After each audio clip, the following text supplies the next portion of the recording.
E te rai te pene hitu. O e te ra i te haere ai i Yerutarema, e te parau a are te hata teta. E muri ai te inei mau parau, i te hau o te ari o Peretia, o are te hata teta. O e te ra te tamaiti no te raia, a Ataria, a Hiritia, a Taruma, a Tatota, a Ahitupa, a Amaria, a Ataria, a Meraiota, a Terahia, a Uti, a Puti, a Apitua, a Finehata, a Ereatara, a Aarona tahua rahira. Mai papuronia mai taua atarau e tera. E papa i prau i te ture a mote i ho mai hia mai e te atua o itera era Yehova. E wahor o maira te ar i te mau mea atu a tānei hina arora. No te mea, te iana te ri mautona rātua o Yehova.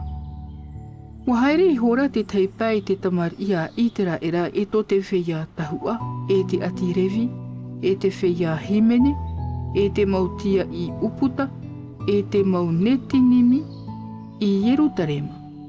I te hitu o te mataiti ia are te hata te tār ira. E watai o ia i Yerutarema i te pae o te marama. O te hitu ia o to te ar ira mataiti. Te te mahana mata mua o te marama ho era, tōna haere a mai papuronia mai. E tae era i te mahana ho e o te marama paera, i tae ai o ia i Yerutarema. No te mea te iana te rima hamani mai tai o tōna rātua. Ua opua noa nahu i e te ra e imi, e ravei te ture a Yehova. E haap i hoi ia i te ra e rai te haap or a, e te whaaur a parau. Te ie te huru o te retai hopoi hia mai e te ar ira e are te hata teta ia e te ra tahu ara. E te pap i parau, e pap e te mau parau i parau hia mai e Yehova. E tāna atoa mau peu ia i te ra era.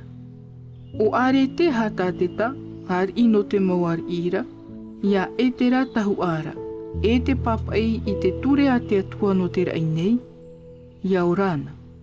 E te tau mau i papai hiara. Te ie ta uture e whaatupu nei, o te tata atua o i te raera, e te mau tahua, e te mau atirevi i tō nei hau. Ia hina aroi te haere atua i Yerutarema. E pera tō ia oe. No te mea watono hia oe e te ari, e nā whea ia o ia nā tōhitu nei.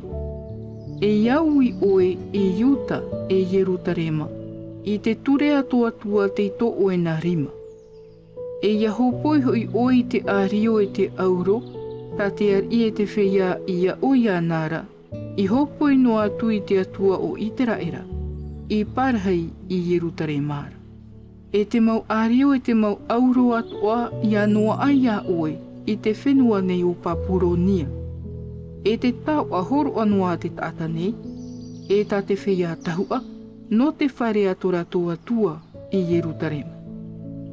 E rawe oi taua monira, e ho eta i te pua atoro oni, e te mamoe oni, e te pinia mamoe, e te tutia amu, e te tutia inu atu ano te reira. A hopo iai ini ai te whata i te whare o to atua i Yerutaremara. E te toi au te ario e te auro, o ta oe manao e tato mau tae ei manao e ravei taua meara, o te raveia e iau i to atua. E te tau haahoi i horo ohi atu ia oera no te ohipā te atua. E vaiho i te reira i mua i te aro o te atua i Yerutarema. E te toera te hoe mea no te whare atua. Te iau ia o ia horo atu, e noa a te reira ia o e te vaira a tau a te ar ira. E te ia ta uture, tau, ta te ar i ta are te hata teta e whaatupu, i te mautia i tau ai te rapai pape, e rave o tō i te nana. I ta etera tahua, te papai te ture a te atua o te rai, e ani atu ia o tona. E tano atu I te tāreni a rio ho e hanere, e te tora tito na ho e hanere, e te pato waina e ia ho e hanere, e te pato hinu orive e ia ho e hanere, e te miti hoi e ia hai haap o I te rahi. E te iprauhia mai e te atua o te reira, ia rave eta hia no te whare o te atua o te reira. E te āne ho ia vaihono atu I te riri e te whenua o te ar inei e tāna motamari.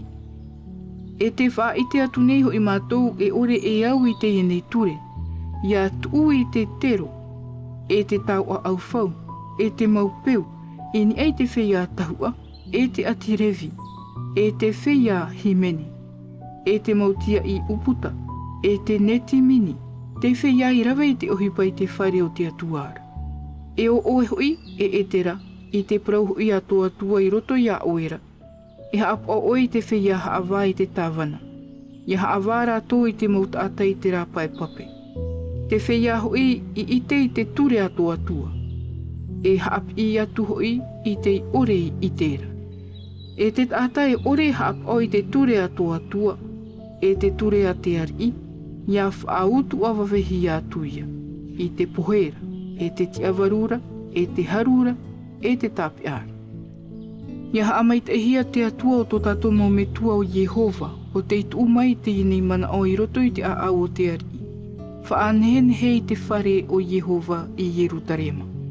E ua whaatupu I te hamani mai te ia ui te ari e tōna atoa whea ia o ia nara, e te whea mana atoa I o te ari ira. I toi toa e rahu I au. No te mea te ia u te rima o ta ua tuara o Jehova, e waha a putu I horahu I au, I te whea rarahi o itera era, ia haere atua I taua tere no ura.